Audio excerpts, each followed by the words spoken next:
Welcome to the Goddesses of Social Work podcast, hosted by Renita Ray Davis, licensed clinical social worker, board-approved social work clinical supervisor, and facilitator of the Goddesses of Social Work supervision community. Join us as we travel through the social work journeys told by the Goddesses of Social Work community members, past and present, as they make their way toward clinical licensure. Welcome to the Goddesses of Social Work podcast. I'm your host, Renita Ray Davis, and I'm here today with LaTonya B. Merritt, MSW. LaTonya B. Merritt, MSW. I is smart, I is kind, and I is beautiful, as quoted from the movie The Help. LaTonya received her master's degree in social work in 2018 from Troy University's Phoenix City campus. LaTonya works at Kenneth B. Walker Residential Home for Boys as the Independent Living Coordinator. LaTonya works with and advocates for services and resources for adolescent males that have experienced abuse and or neglect. LaTonya is a member of the sorority Delta Sigma Theta Incorporated. And social work is more than just a job for LaTonya. It has always been in her heart to help others in society that others consider to be abnormal, unwanted, uneducated, delinquent, and or bad. LaTonya also volunteers and advocates for mental health awareness and brain health at the Alzheimer's Association in Columbus, Georgia. Every year, LaTonya goes to the state capitol to advocate for Alzheimer's research. LaTonya believes that when you find your purpose, you find your passion. Welcome to the podcast, LaTonya. Thank you. And thank you so much for having me today. I'm glad that you said yes. I really am super excited. LaTonya, it's been years since I've seen you, and I never have asked you this question. And so I'm excited to hear the answer. But what did you want to be when you were growing up, or who did you want to be most like when you were growing up? I want to be most like my mom. My mom and a couple different family members that I learned different things from. And I've changed my mind from being like a computer programmer to just different majors, different things that I can major in. I thought about the medical field at one point in time, but it always came back to something dealing with advocacy. So I think I've kind of found my niche now, but what I have learned is it's okay if you start out doing one thing and it changes, because life is about change and life is about being flexible. Absolutely. I wonder if you would share a little bit about what was it about your mom that you want to be most like her? My mother, her perseverance, her determination to make it. She had to grow up at a young age. She lost her mom. So by her being the oldest child, she had to take on that parental role. Persevered through abusive marriage, but always showed up for her children. And no matter what obstacles that she was met with, she was determined that she was going to be a provider for her children, and she was going to be a great mother to not allow us to fall into traps of danger, whether that be stumbling blocks with the law or a lack of education. She just always was just determined that we were going to make it and she was going to make it. So I love that perseverance about my mom, and her faith is another thing that allowed her to persevere. And she taught me about Christ at a young age. So my mother, undoubtedly, I looked up to her. Yeah, she sounds like a beautiful woman. And she is. What's her name? Doris Merritt Williams, and she's also known by a nickname Polly. How did she get that nickname? I don't know. To this day, I'm gonna find out though. Yes. But Yeah. yes, I was Polly. That's how she's known as Polly. Yeah, It yes, it almost sounds like sunshine. Like she was a ray of sunshine. Yeah, she is a ray of sunshine. I I'm super excited for two reasons to have you on the podcast today. One of the things we do here on the Guys of Social Work podcast is we talk about our social work journeys. I think that it's important to tell our stories, how we got here, where do we want to go with this, so that our audience members know that there's so many different paths to get to social work and they're all unique, and there's so many different things we can do once we're in social work. So I'm curious, what was your, and you can start from the beginning. Like I heard you say at one point you wanted to be a computer programmer or analyst. That is completely different from what we do in social work. So you can start even way back then if you want to. But what is your social work journey, LaTonya? My social work journey is made up of a plethora of things, from wanting to be a great advocate, whether it's for as it's two populations, uh, children and elderly population, um, and the reason being is because they're vulnerable. Children don't ask to be born, nor do they get to pick their parents, and so I'm just seeing so much and having to have experienced firsthand what children go through.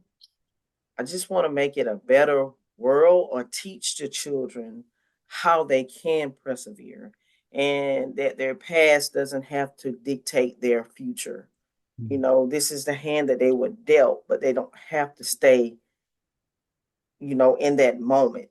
There is hope. So providing them the resources and the tools so that they can have a fighting chance. And as well as our elderly population, we're all going to get older if we continue to live. So making sure that there are laws in place to protect our elderly population. They're not always treated as they should be, and just because you're getting older, or you might have a some type of mental impairment, you're still a human being at the end of the day, and you have the right to have the best quality of life possible. I totally agree. And I love your heart for advocacy. But how did you find out about social work? So this is how my social work journey began. I had a brief military career at one point, and I always wanted to go in the military. My brother was in the military. It was a strong foundation. I knew you can retire, and it could just change your world in a lot of great ways. So I went into the military, and like I said, I had a brief. It was very brief. Every time I tried to go back, something always came up. So, okay, God, don't know what's going on here. So the very last time I was going to go back, I want to go to the medical corps. So just doing my research, the military, the Army in particular, had a MOS for social work. So, okay, so I'm going to go back to school and get a social work degree. And of course, you had to be licensed to do so. So that's what sparked it. And at that time, Troy and Phoenix City did not have the program, but the one in Dothan did. And so I called, reached out to the admissions office in Dothan, and I was almost about to enroll into the counselor program because they did not know when they was going to get the program actually at the campus in Phoenix City. She said they were going to try to live stream it, but they didn't know when they was actually going to get it there physically. So the lady in the admin office was like, well, you might want to wait and do that. Just hold off because you will get a twofold opportunity if you become a social worker, because a social worker can be a counselor as well as a social worker. She said, I'm not trying to discourage you. If you do want to be a counselor, though, you will only have the opportunity to just be a counselor. So I waited patiently, and here I am today. And I was initially going to do just get my bachelor's in social work. My mom taught me at a young age, taught her children at a young age that the key to success is applied knowledge. And she knew that having a strong educational background, it would help us. It would help pave the way to and open a lot of doors to things that we needed in our future. I know I'm kind of skipping all over the place here. You're good. You're Um, good. but I started school at the age of 3 to make sure that I Wow. went to school. And she didn't want me to be a burden on my older siblings because they were older than I was. So during the summertime, I would go to school year round. So I started at the age of 3. So I always knew that whatever I felt that I was missing, I would find it. That connection would be in the form of education. So, like I Mhm. said, I toying with. I said, okay, let me try this because I want to go back to the military. And for whatever reason, God didn't see fit for me to go back, but I still pursued uh, my career as a social worker. And the I knew that by doing that, I would have the twofold of being the counselor Mhm. as well as the social worker. So that's that started it, and hence, therefore, that's where I am now.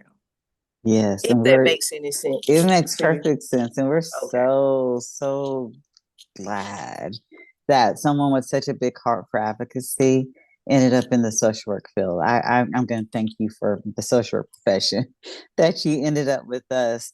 But I also want to thank you. And I know it was brief, but I still want to thank you for your military service because my dad was in the military for 21 years, and I know it's a big sacrifice to even say yes to begin with, and then your perseverance, as you said, with your mother to want to go back, and then that leads you into the social work profession. So I want to say thank you for that. I Thank you. think it is so interesting that you were going to be willing because you live in Georgia, but you meant to. One, I didn't know there was an MOS in the Army, in particular, probably all the military branches for social work. So that at my 26 years is something new. I knew that there were social workers in the military or military installations, but I didn't realize there was an MOS for social work. Um, but I also am thinking you were going to drive from Georgia to Dothan, Alabama. That is how tunnel vision you meant. You want to speak to that? Well, once again, my mom has taught me Mm-hmm. stuff is not going to come to you. So sometimes you have to go Wow. to where it's at. So if there's Mm-hmm. a need for it, if you want it bad enough, you go find it. Yeah, I love that. And then I also am loving that the admin person at Troy was like, you're going to get a 2 for 1. You Yes. don't, usually because we try not to, we want you just to get butts and seats in the university setting. Oh, you're interested in counseling? Come on in. We're going to do that. But she was like, no, you might want to wait a second. I think that is divine as well, because usually they're just like, come on in, whatever degree, and you can figure it out later. Yes. Yes. And I was thankful for her breaking that down to me, like in that perspective, because I didn't know. So Mhm, that was the mhm. determining factor. I said, I just waited out. And lo and behold, the program came to fruition. It sure did. It sure did. And we're glad that you joined us. Latanya, what has been your experience since 2018 as a social worker? What do you feel has been like your top experiences since you joined the profession? that there's a need for social workers everywhere, in Mm-hmm. every aspect of this world, in every corner, in every crevice. There's a need for advocacy. There's someone in need. It's so broad. To I'll go back to how people used to view social workers back in the day, as they're these people who come in to snatch children up out of the house and just disrupting the flow of things. And that's so far from the truth. Um, there's just a need. And I have a degree to where I have the flexibility. I mean, I can be a social worker in so many aspects in the world of education, uh, policy, just having to make a difference in the world. You name it. The healthcare field, military, uh, education system. It, we're everywhere. Yeah, we are Capitol Hill. And in fact, the fact that you say you go to the Capitol every year, there's other social workers I know that also join you as well. So we are absolutely everywhere making a difference from the macro level to the micro level. So Yes, indeed. um thank you for sharing your journey. And I wanna move because the second reason that I was excited about having you on the podcast was to talk about this. So you are going to be one of our guest speakers for the event that we're having on May 30th at the Rosa Parks Museum auditorium from 9 to 2 on the screening of the documentary My Mama Joe. But before we do the screening, we're going to have social work professionals like yourself come and talk to our audience about people who love someone living with Alzheimer's. I know we've been talking about your mama for a minute, and this might even be the first time you publicly have talked about your journey with loving someone living with Alzheimer's. But you're going to do that for us in full detail on the 30th. But would you give us a little snippet for our audience of what it means to love someone living with Alzheimer's? It means being patient. Mm. It means being kind. It means allowing yourself to be vulnerable. Um, and it can change your world, and it can rock your world at the same time. Um, just to give a little snippet, my mom, strong, a strong force. I don't ever really uh, can recall my mom really relying on too many people. She's Mhm. that type of person of, I'm going to get it done. And to see someone be so independent and to change and having to rely on someone, it can rock your world and change the very essence of life as you know it. But uh, I get to care for her now, just as she cared for me. Mm. It could have been so many times the things that she had to deal with in life, she could have chosen or made the choice to give up on me and my siblings, but she didn't. And I'm going to do everything that I possibly can to give her the same opportunities that she gave me. So um, there's a need to continue to push for advocacy, for laws to change, to bring about awareness, because it might not be you today, but it very well could be you tomorrow or you next year. So people really need to understand, because Alzheimer's, and I had to learn how to Mm. properly pronounce that word Mhm. uh, by my mentor, Mr. David Marlowe. Uh, Mm. took me under his wing during the time he was at the Alzheimer's Association. It's not a normal part of aging. A lot of people think that. Yeah. It's not. Your brain is literally changing. So we do need to make sure that we're properly educating people and bring about awareness about this disease. Absolutely. I love that you brought up David Marlowe and his time at the house. He's done some amazing work. I'm curious, and I love that you said that you even had to, and thank you for saying that, because a lot of people call, we're just going to put it out there. A lot of people call Alzheimer's, and so to get that first knowledge from such an icon in the field of just even how to say it correctly. I'm curious, before your mother got diagnosed, I think I have two questions about this. One, had you heard about Alzheimer's? Did you know what it was? And then second, I know your family is from a rural uh, town in Alabama. Was it easy or difficult getting the diagnosis? Did your family know what was happening with your mama?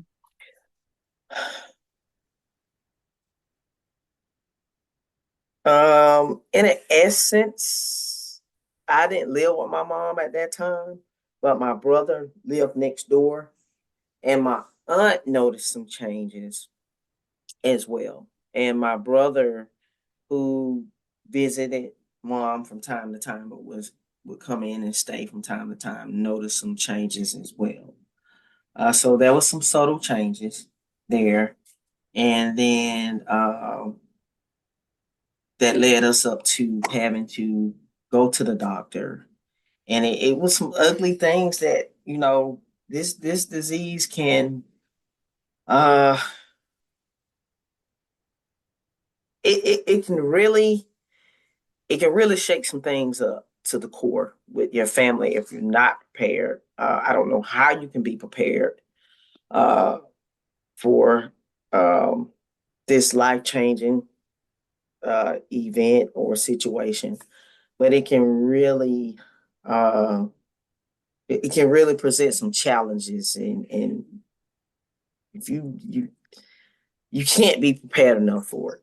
I did go through challenges with my siblings. Um, we were not always on the same accord, so it does cause for rifts if I'm just going to be honest about it, because Mm-hmm. I do want people to know, the good, the bad, and the ugly. It can cause separation, and if you're not strong enough or knowledgeable enough, um, it can tear some families apart. But I'm thankful to God, because I know that prayer does work, and it Mm-hmm. does make a difference. And so some of those challenges that I had with my siblings, things are getting better. Because I grew up during a time that my siblings didn't grow up. So I had experiences with mom that they didn't. They grew up at a different time than I did. So everybody has their different perspectives and their own different way of dealing with things. So I respect that. Some of that I might not have known then. All I see is this person who I love is changing before my eyes. All I know is this person that made so many sacrifices for our family, you know, is changing right before our eyes. So what are we going to do about it? And then I have five other siblings. Mm-hmm. So trying to get everybody on one accord, you have different personalities and different perspectives. So you have to take all that stuff into consideration when you're trying to come up with the best treatment plan, uh, for lack of better terms, for what our mother future looks like now. Mm-hmm. It's going to take a lot of hard work. It's going to take a lot of sacrifice. It's going to take a lot of dedication. But those are the same things that she did for us. So we had our challenge. So, like I said, I would be remiss if I didn't say that, but I'm thankful and grateful for my siblings.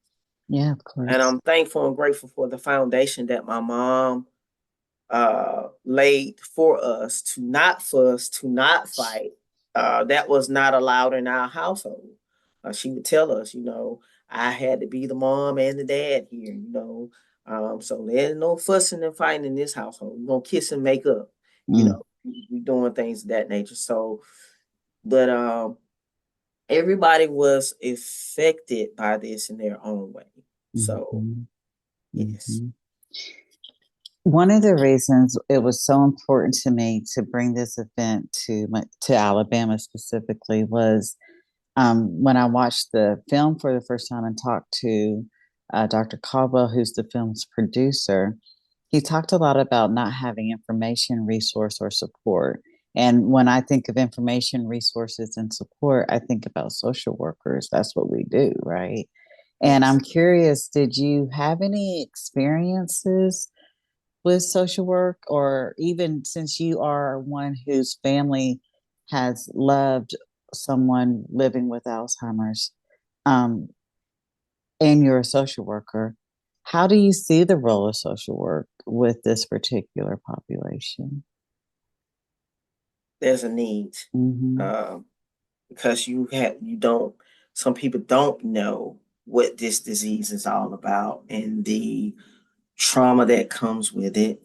But getting the right help and the right resources can help the path to be a whole lot smoother. One of the things that I've learned throughout my uh, throughout my journey with working with the Alzheimer's Association, a lot of African Americans don't Mm-hmm. participate in the clinical trials with the study. So there's a lack of information that we're not getting from that perspective as well to help our particular population. So I just see social work, the role of that social work would play, well, does play and bring about awareness when it comes down to Alzheimer's is the advocacy, the letting people know that there is help there, the resources and the tools that are needed, like I said, to make this journey a lot smoother, not just for the person who's being diagnosed, but for the caregiver as well, because you take on this journey and just knowing what's out there, because a lot of people don't know that there's respite uh, assistance for the caregiver. People can come in and give you a timeout uh, to maybe run errands and do the things that you need to do to make sure that your mental health Mm-hmm. stays intact as well. Mm-hmm. So, and going to the Capitol to tell your story, sharing it with the leaders so that they know um, that there is a need to, hey, let's make sure that we have the funds to do the research because this is changing. This is changing on a daily basis. 5 years ago, it's not the same as it was today. So it's constantly changing. Absolutely. As you're talking, you're answering questions that I'm having. Like, I know that I don't know if it was your first, but I was aware that you did your internship at the Alzheimer's Association. I'm not sure if that was your first interaction with the Alzheimer's Association, but that was almost, oh, go ahead, what? So my first encounter, Mm-hmm. my mom came to stay with me briefly through my family trying to sort out Mm-hmm. what was going to be the best course of action to take place. Like I said, keep in mind, there were some challenges. There were some Mm-hmm. major challenges in place throughout this journey. So while my mom was here, I was able to uh, get resources from the Alzheimer's Association. Um, and doing before those services were in place, my mom went to a senior center for while I was at work, and the bus driver had specific instructions. And when you come back, make sure you get with the caregiver that's upstairs. She's not from here. She's not familiar. You cannot let her out your sight. He did not follow those instructions. I got a call from work telling me that my mom had showed up. She was missing. And my church formed a search party for my mom. I left work frantic, uh, but we had formed a search party for my mom. I knew a friend of mine who connected me to someone at the radio station. They allowed me to come on the radio station and give out information about my mom. But I say all this to say it led up to the resources that I needed from the Alzheimer's Association. The stuff that I was working on in the midst of my mom coming to stay with me, that stuff hadn't been put in place yet. So during that course, I was able to get some resources that I needed for my mother through the Alzheimer's Association. But like I said, those resources hadn't been put in place because certain things take time to be put in place. But it's very important. I'm saying you have to have things lined up because the person don't know, and consistency and structure are two of the main important things that you have to have in place when you're dealing with someone with Alzheimer's because they have a tendency to wonder, to ask the same questions. And when you put them in a new environment, that confuses the situation even more so because they're not familiar with it. And like I said, I know I hopped around a little No, bit you did good. with that, but just to show the importance of reaching out and getting involved and volunteering at the Alzheimer's Association. Like I said, when I knew my mom was going to come up, I knew that I needed those resources in place for her because I still had to work. I still had a life. I still had to do things that I needed to do to be able to help provide for her as well, even though she had her own source of income. It was certain things that I needed to do in addition to help her. So yeah, that was a part of that. And I also was able to, while working at the Alzheimer's Association, I had the opportunity to educate police officers Wow. about Alzheimer's awareness. So I got an opportunity to go to their training while they training the police officers to go to get their certification. I was able to educate police officers about the signs and the symptoms of Alzheimer's and how important their presence in the community plays a role in helping to find individuals who wander. That is huge. I don't even Yes. think I knew that. That is a big one. And that was in Columbus, Georgia. Yes, and I was able to get that opportunity working with Mr. Marlowe as a part of bringing about awareness. Mm-hmm. Yes. And so you knew about the Alzheimer's Association before you actually did your internship. And almost 10 years later, you are still volunteering with them. Still volunteering. I'm still showing up at the Capitol, still advocating for people to go to Dancing Stars, where they raise a lot of money for research and other resources that are needed to bring about awareness. So I also, the children who I work with, we also participate in the walk every year here in Columbus, Georgia. So yes, That's and awesome. I'm And so, gonna continue to do it yes, till yeah. we find that cure. Now we Mhm. made some progress. There's supposed to be some new medications that are on the market, but we still have a lot of work to do. So Mm. I encourage people to get involved, whether it's making a donation, whether it's getting involved in the walk, the clinical research. It's something that we can do. Absolutely. And I even want to encourage social work students who may be listening, who are looking for an internship. 10 years later, you're still very much a part of the Alzheimer's Association.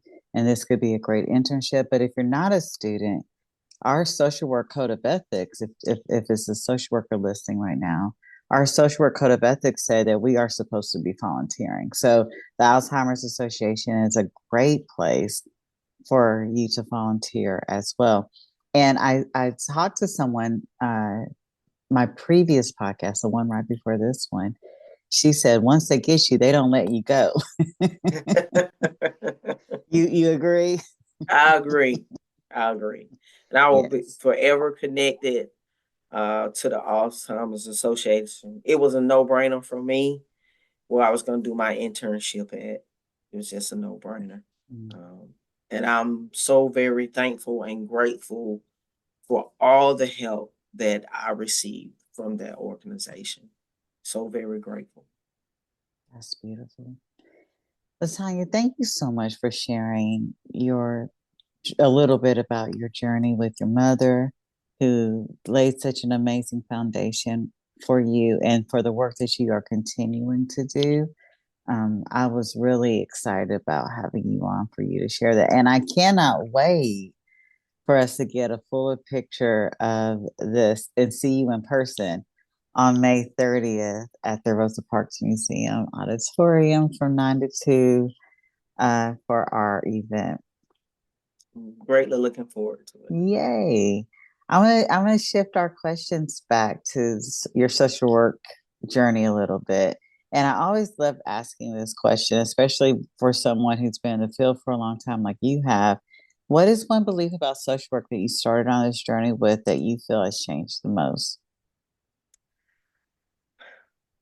I didn't know what aspect of what part of social work I was going to focus on the most. I know I wanted to continue working with the populations that I mentioned prior, but it's leaning more towards advocacy and policy and procedure, changing policy, whether that's with children, whether that's with our elderly population, or wherever it's needed. It's definitely shifting in that direction more so versus me probably just having an LLC. It's definitely going to be in something dealing with policy. I think when people come into social work, sometimes they often think it's just they focus on the micro, the one-on-one with our clients, and making a difference with that one life. But and then you started focusing on the mezzo. You do a lot in the community, both with the adolescent males you work with and with like you going to the Capitol and all of that. You do a lot. The Dancing with the Stars event that you put on, which was amazing a few years back. You do a lot with the community, which is the mezzo. And now to see you progressing to macro, to like, I'm always at the state capitol. I know that we got to change the policy. And, social workers sometimes don't realize that the macro is where it's at. The macro Yes. social work. It sets the tone for everything. If you want to see change, that's where it's at. I mean, it's important that we gain knowledge to know where we're going, but it's always going to go back to, for as far as my perspective, to the policies that are guiding things. If you want to see the change, that's what you got to. That's what it's all about. That's where it's at. I taught policy was my favorite class to teach, and it would be the first class in a 2-year program.